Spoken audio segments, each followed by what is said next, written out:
법인세 논란을 비롯해서 효과성에 대한 의구심이 많은 상황입니다. 예, 기재부 담당 기자 그리고 세제 전문가와 함께 자세히 분석을 해보겠습니다. 한국납세자연합 회장을 맡고 있는 홍기용 인천대 교수 그리고 저희 정희영 기자 나와 있습니다. 두 분 어서 오십시오. 네, 안녕하세요. 안녕하세요. 이번 세제 개편안을 만드는데 교수님도 좀 관여하신 부분이 있다고 들었습니다. 제가 이제 기재부 세발심 거기 위원이긴 한데 뭐 직접 관여했다기보다는 심의안 의견 이렇게 이제 개진했습니다. 심의를 맡으셨군요. 네. 이번 이 정부 방안의 의의부터 먼저 좀 들어보겠는데 먼저 정 기자, 이번 이 세법 개정안에서 가장 눈에 띄는 부분이 법인세 개편입니다. 법인들의 이제 이익을 내는 부분에 세금을 좀 줄여주겠다. 이게 어떤 취지입니까? 네, 우선 법인세 개편안을 간단하게 한번 짚어보겠습니다. 과세 표준 구간을 2개에서 3개 단계로 단순화시키고 최고 세율을 22%로 낮추는 게 이제 핵심인데요. 현재는 높은 세율과 복잡한 과표 구간 때문에 우리 GDP 대비 법인세 수 비중은 OECD 평균보다 높고 조세 경쟁력 부문도 전체 조세 순위보다 법인세 부문이 훨씬 낮은 순위에 올라 있는 만큼 이제는 개정의 필요성이 높아졌다는 겁니다. 실제 IMF와 OECD에서도 법인세 과세 체계 개선을 권고하기도 했는데요. 조세 경쟁력뿐 아니라 주요 기관들의 권고안처럼 정부는 이제 법인세 부담을 낮출 경우 기업의 투자 활성화와 같은 낙수 효과가 일어날 것으로 기대하고 있습니다. 실제 과거 조세재정연구원의 연구 결과를 좀 살펴보면요. 법인세율을 인하할 경우 기업의 재투자에 돌아가는 혜택이 절반 이상이고 소비자 가격과 종업원 임금 등에도 혜택이 돌아간다는 분석이 있습니다.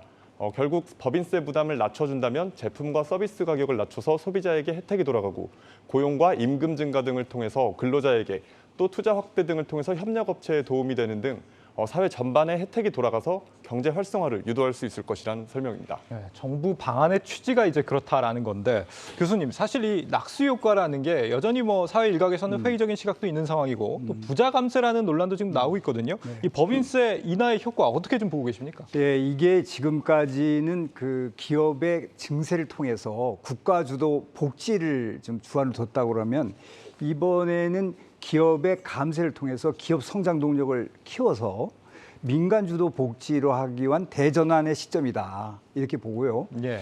우리가 뭐 낙수 효과라는 거는 세금을 깎고 줬는데 투자나 뭐 여러 가지 도움이 됐느냐 하는 건데 그 법인세는 그 부자 증세 감세의 프레임이 들어갈 수 없는 이 체계입니다. 그렇습니다. 그래서 소득세 갖고 부자 감세 증세하는 거지 법인세는 그건 중립적이기 때문에 예. 그러면 세금을 올려주게 되면은 만약에 그러면 월급도 깎아버리고 또 납품가를 후려치고 또 판매 가격도 내리지도 못하고 비탄력이면 국제 경쟁에서 이길 수가 없는 겁니다. 예. 따라서 각국이 세금을 내려주고 있는 형편이고요.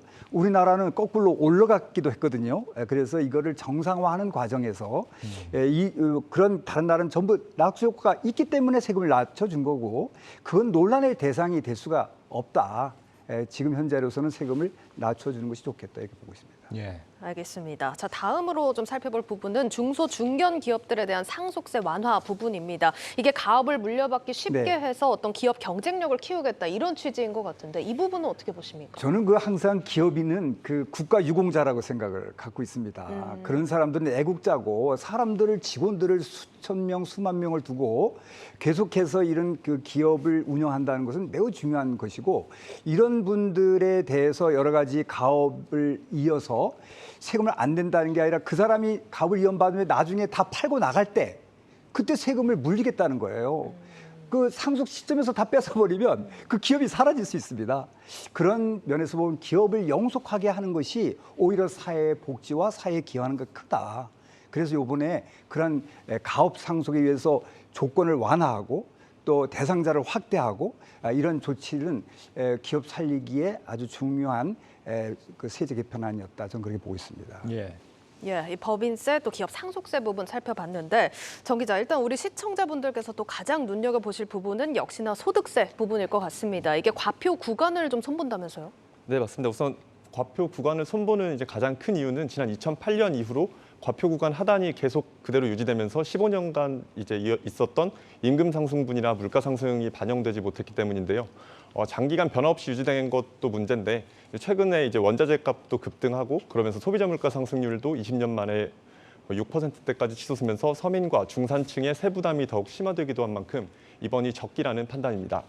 이번 소득세 하위 과표 구간 개정으로 1인당 세금 부담은 최대 54만 원가량 줄어들 것으로 정부는 추산하고 있는데요. 급여 구간별로 살펴보면 3천만 원 이하의 경우 증감률로 따졌을 때 27%가량 세부담을 줄어드는 효과를 낼 수 있다는 분석입니다. 지금 소득세 적게 내는 구간의 대상자를 늘리는 그런 대책입니다.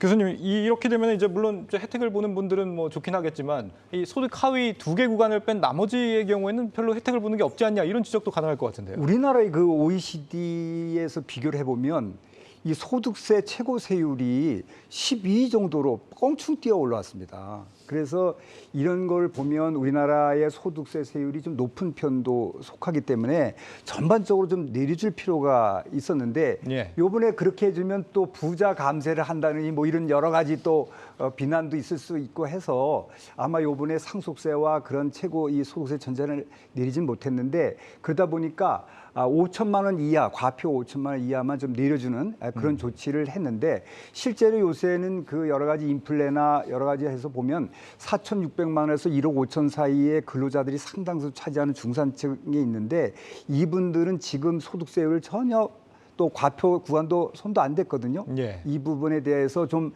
국회 논의 과정에서 세율 조정을 하향하는 그런 배려가 있어야 되지 않겠냐 이런 생각을 갖고 있습니다. 그렇군요. 알겠습니다.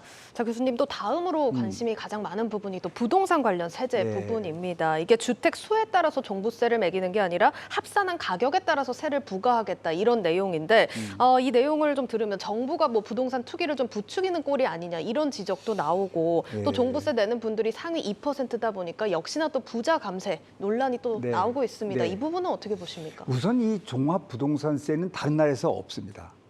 우선 또 이런 재산 보유 과세에서 다주택자에 대해서 중과세하는 나라도 없습니다. 왜 그러냐? 다주택자들의 중과세는 바로 임대차 시장, 전월세 시장에 영향을 미치기 때문에 다른 나라에서 이런 다주택자들을 막 중과해버리면 부동산 시장 왜곡이 되는 겁니다.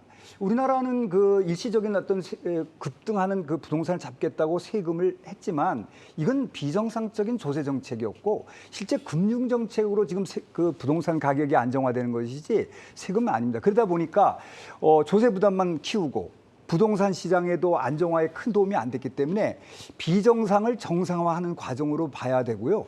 이게 부자에 대한 그 감세하고는 전혀 다른 차원으로 접근을 해야 된다. 조세는 정가됩니다. 예. 그 사람들이 만큼 낮은 치에 가니까요. 이렇게 보시면 되겠습니다. 사실 이 조세의 원칙과 뭐 효과성 이런 거에 대해서는 뭐 사회적으로도 좀 의견들이 아직 많이 네, 갈리는 상황이고 그렇긴 합니다. 네. 뭐가 맞다 그래서 우리가 지금 정의를 내리긴 좀 어렵습니다만 어쨌거나 지금 정부에서는 이제 낙수 효과 그리고 네. 세수 정상화 이런 걸 목표로 가겠다 이런 겁니다.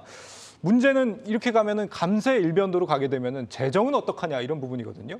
이 부분에 대해서는 어떻게 보십니까? 재정을 늘리기 위해서요. 세율을 직접적으로 올리는 방법이 있습니다. 증세죠. 그게 보통 세율을 올린 게 증세인데 그러면 1년 후에는 즉각 세금이 들어올 수 있습니다. 늘어날 수 있지만 그 이후로는 다 모든 게 위축되고 장사도 안 되고 세금을 가져가니까요. 예. 자기 몫 사니까 그런 선순환이 못 되는 겁니다.